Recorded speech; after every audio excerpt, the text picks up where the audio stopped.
સુરત ગ્રામ્યના માંગરોળ તાલુકાના પીપોદરા જીઆઈડીસી વિસ્તારમાં આવેલી બંસરી ઇન્ડસ્ટ્રીઝમાં મોડી રાત્રે એક યુવકની કરપીણ હત્યાની ઘટના સામે આવી છે।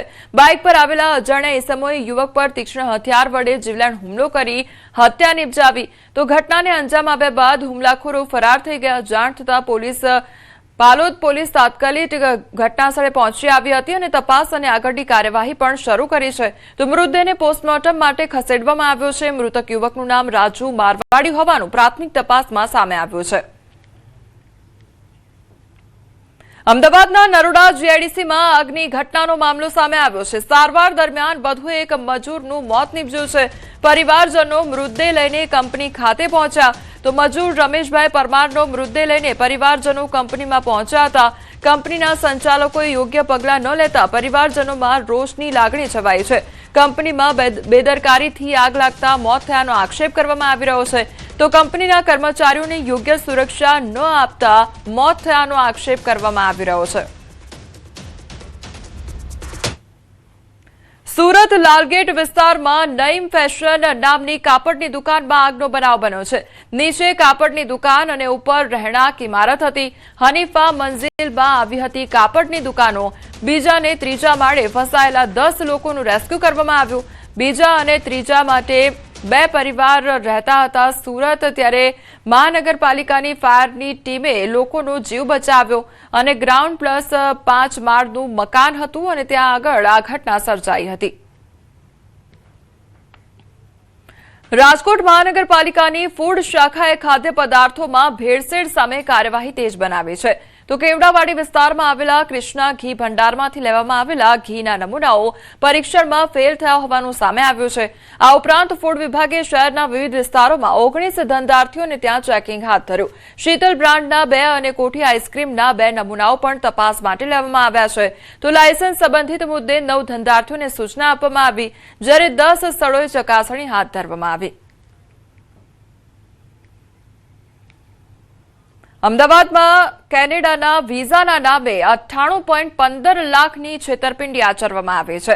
તો ખોટા LMIA લેટર આપી વિઝા પ્રક્રિયા કરાવવાનો આરોપ લગાવવામાં આવ્યો છે।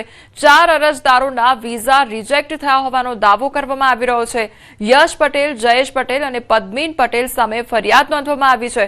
તો ગાંધીનગર અને અમદાવાદમાં રોકડ વસૂલાત કરાઈ હોવાનો આક્ષેપ કરવામાં આવ્યો છે। વોટ્સએપ ચેટમાં પૈસા લીધાની કબૂલાત હોવાનો દાવો કરવામાં આવી રહ્યો છે। તો એમ્બેસી તપાસમાં LMIA લેટર ખોટા હોવાનું ખુલ્યું છે। વિઝા માટે લાખો રૂપિયા લઈ પરત ન આપ્યા હોવાનો આરોપ છે।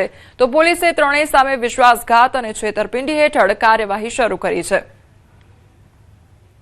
સેટેલાઇટ પોલીસ સ્ટેશનમાં ફરિયાદ કરી છે અને ટોટલ 3 આરોપીની સામે મેં ફરિયાદ કરી છે। યશ પટેલ પોતે, જયેશભાઈ પટેલ એમના ફાધર અને પદ્મીનભાઈ પટેલ એમના સસરા, આ 3 લોકો સામે મેં ફરિયાદ કરી છે। એમણે જે મને ડોક્યુમેન્ટ્સ આપ્યા છે, LMI લેટર જે આપ્યો છે એ LMI લેટર ખોટો છે, જેને કારણે મારા કેન્ડિડેટના વિઝા રિજેક્ટ થયા છે। પાટણના રાધનપુરમાં મોંઘવારી મુદ્દે કોંગ્રેસે વિરોધ કર્યો છે। બળદગાડા પર રેલી યોજી વિરોધ કરવામાં આવ્યો। રાધનપુર કોંગ્રેસ સમિતિ દ્વારા આ વિરોધ કરવામાં આવ્યો છે। તો ગેસના ખાલી સિલિન્ડર, તેલના ડબ્બા સાથે રસ્તા પર ઉતર્યા હતા। પેટ્રોલ, ડીઝલ, રાંધણ ગેસના ભાવ વધારા મુદ્દે હલ્લાબોલ કરવામાં આવ્યો। વિવિધ બેનરો સાથે સરકાર વિરોધી ઉગ્ર સૂત્રોચ્ચાર પણ કરવામાં આવ્યા। રેલી યોજી હાઈવે ચક્કાજામ કરવા જતા પોલીસે રોક્યા હતા। તો વિરોધ નોંધાવી નાયબ કલેક્ટરને આવેદનપત્ર આપ્યું। વિરોધ પ્રદર્શનમાં જિલ્લા કોંગ્રેસ પ્રમુખ ગેમર દેસાઈ સહિત તાલુકા પ્રમુખ અને મોટી સંખ્યામાં કોંગ્રેસ કાર્યકરો પણ જોડાયા।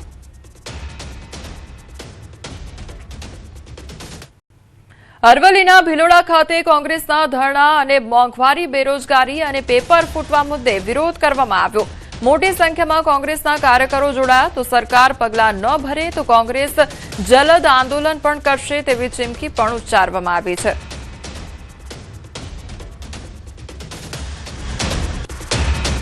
ઓલ ઇન્ડિયા કોંગ્રેસ કમિટી દ્વારા ભારત દેશની અંદર મોંઘવારીએ માજા મૂકી છે। બેરોજગારી યુવાનોને રોજગારી નથી મળતી। આ ભારતીય જનતા પાર્ટીની ડબલ એન્જિનની સરકારમાં ડબલ ભાવ વધારો થઈ રહ્યો છે। રાંધણ ગેસ હોય, પેટ્રોલ હોય, ડીઝલ હોય, અનાજ હોય, કઠોળ હોય, કરિયાણું હોય, અસહ્ય મોંઘવારીના મારમાં જનતા પીસાઈ રહી છે। વિદ્યાર્થીઓનું ભાવિ જે અંધકારમય કરવામાં આવી રહ્યું છે એના માટે પણ આગામી સમયમાં અમે અહિંસક લડત ચલાવી અને વિદ્યાર્થીઓને ન્યાય માટે પ્રયત્ન કરીશું। રાજકોટમાં બાબા બાગેશ્વર દરબાર વિવાદ વધુ એકવાર ગરમાયો છે. વિજ્ઞાન જાથાએ પોલીસમાં ગુનો દાખલ કરવા અરજી કરી તો ધીરેન્દ્ર શાસ્ત્રી અને આયોજકો સામે કાર્યવાહીની માંગ કરવામાં આવી રહી છે. કાર્યક્રમમાં અંધશ્રદ્ધા પ્રોત્સાહિત કરાઈ હોવાનો આરોપ છે તો પરચી કાઢવી, ધૂણવા જેવી પ્રવૃત્તિઓ સામે ગંભીર પ્રશ્નો ઉઠ્યા છે. આયોજકો પર નિયંત્રણ ન હોવાનો દાવો પણ કરવામાં આવી રહ્યો છે. ધૂણવાના દ્રશ્યો શરમજનક ઘટના બની છે. લોકોનું માથું નીચું થઈ ગયું છે. તો આ બધી પરિસ્થિતિની અંદર વિજ્ઞાન જાથાએ આ વખતે બાબા બાગેશ્વર ધીરેન્દ્ર શાસ્ત્રી ઉપર વગર લાયસન્સે ઉપચાર કરવો માનસિક બીમાર લોકોનો અને તે સંબંધી તેના ઉપર અલગ ગુનો દાખલ કરવો. આયોજકો રાતના 12 વાગ્યા સુધી 50 મોટા સ્પીકરો વગાડે છે, ઘોંઘાટ કરે છે, મંજૂરીનું પાલન નથી કરતા, જાહેરનામાનો ભંગ કરે છે. તે સંબંધી આયોજકોના તમામ સદસ્યો ઉપર પણ ગુનો દાખલ કરવાની પ્રક્રિયા હાથ લીધી છે. એકાદ બે દિવસની અંદર નિવેદન આધારે એફઆઈઆર દાખલ કરવામાં આવશે. સુરતમાં થયેલ ભૂતિયા ડિમોલેશન મામલે કતારગામ એમએલએનો ખુલાસો થયો છે અને એસએમસીના અધિકારીઓ દ્વારા ડિમોલેશન કરવામાં આવ્યું હોય તે પ્રકારનો ખુલાસો કરવામાં આવ્યો છે. સુરતમાં નાસિરનગરમાં 100થી વધુ મકાન ડિમોલેશન મામલે કોર્પોરેશનના અધિકારીઓ સ્થળ પર હતા તેવી પણ વાત કરવામાં આવી છે. તો અધિકારીઓના નામ અંગે પણ ખુલાસો કર્યો છે. ડ્રેસમાં લોકો આવ્યા અને લોકોના ઘર ધ્વસ્ત કર્યા તેવી વાત પણ કતારગામના એમએલએ દ્વારા કરવામાં આવી છે. એ પ્રાથમિક દ્રષ્ટિએ મને જે કોર્પોરેશનના અધિકારીઓ દેખાઈ રહ્યા છે તો મને સીધું એવું લાગે છે કે એ લોકો અંદર હોઈ શકે, કારણ કે સ્થળ ઉપર આખા ડિમોલેશનના સમય દરમિયાન એ જ લોકો હાજર હતા. અમુક અન્ય પોલીસ અધિકારીઓ પણ હાજર હતા. હાથ ઊંચા કરી અને બતાવતા માર્ગદર્શન કરી રહેતા એવું સ્પષ્ટ આમાં ચિત્ર દેખાઈ આવે છે.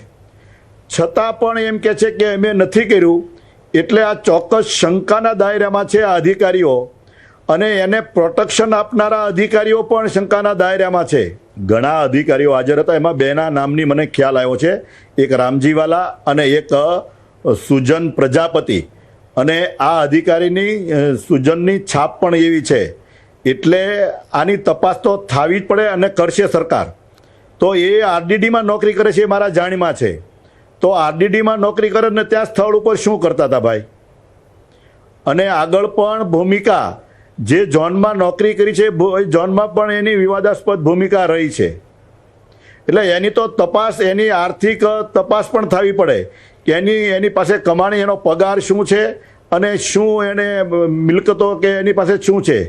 કોર્પોરેશનના અધિકારીઓ જ પોતાના યુનિફોર્મમાં છે, એટલે બહારના કોઈ આવી ગયા એવું છે નહીં. જે છે એ કોર્પોરેશનના અને પોલીસ આ બે જ સ્ટાફ ત્યાં હતો. બાકી જે કોર્પોરેશનની જે ડિમોલિશન માટેના હથિયારો કે કાંઈ પણ જ્યારે સાધનો મગાવતી હોય, જે કોન્ટ્રાક્ટ બેઝ ઉપર મગાવતી હોય એ એજન્સીના માણસો હતા. સુરતના નાસિરનગર ભૂતિયા ડિમોલેશનના વિવાદ વચ્ચે એસએમસીના અધિકારી ઉતર્યા રજા પર. સેન્ટ્રલ ઝોનના કાર્યપાલક ઇજનેર જયાગ જીવન રામજીવાલા ઉતરી ગયા છે રજા પર. તો નાસિરનગરના ડિમોલેશન મામલે ઘેરાયા હતા. આરોપોથી બચવા માટે રજા પર ઉતરી ગયા છે તેઓ. સેન્ટ્રલ ઝોનના કાર્યપાલક ઇજનેર જયાગ જીવન રામજીવાલા માથે રૂમાલ બાંધી હાજર હતા અને હવે તેઓ ફરજ પર નથી હાજર અને આ સાથે તેઓ રજા પર ઉતરી ગયા છે. સુરતના નાસિરનગરના ભૂતિયા ડિમોલેશન પ્રકરણમાં